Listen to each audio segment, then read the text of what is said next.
जब सुने के होई भोजपुरी गाना बस बजे के चाही गाना।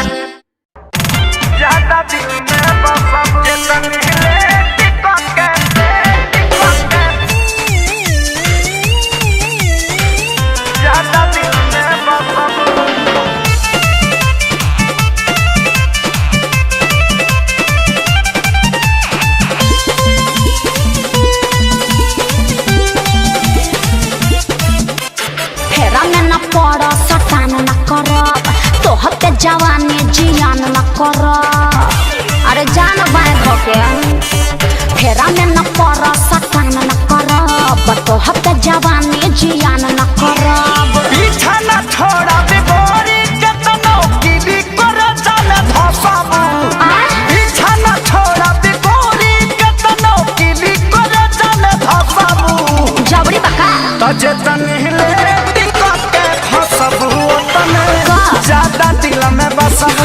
जे तनले टिका के फसबू तने ज्यादा दिल में बसबू। तेज मत बना, ज्यादा दिल में बसबू, ज्यादा दिल में बसबू।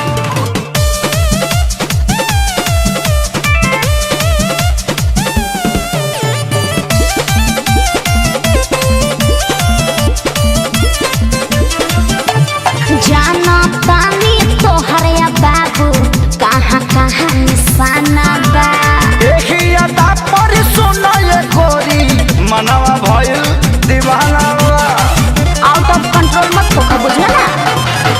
जाना तानी तोहर या बाबू कहाँ कहाँ निशाना बा। तहरा देखी अदा पर सुनो ये गोरी मनवा भइल दीवाना बा। अरे मीठी मीठी बात में फंसावना, हमारा क्या पार्टी पढ़ावना।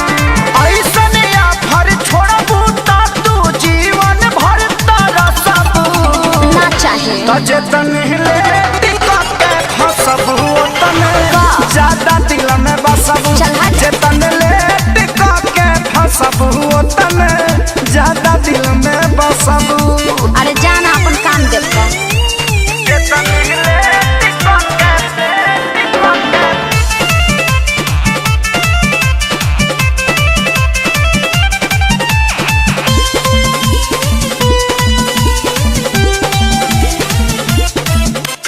केतनो पीछा करब नहीं आई तोहर बारी हो।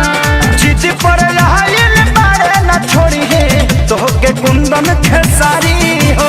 जबरी बका जे पटा लेब। केतनो पीछा करब नहीं आई तोहर बारी हो। जिद पर आइल बारे न छोड़ी है तोहके कुंदन खेसारी हो। इतना बोलल देख ठीक नहीं खे, मान लो दिन न जदी नहीं खे।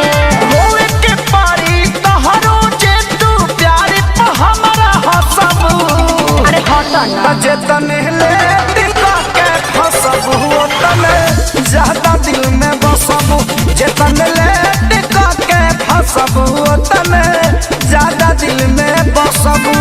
ज्यादा मत बोलो ठीक ना। पीछा न छोड़ा बिगोरी केतनो की भी कर जाने धसाबू।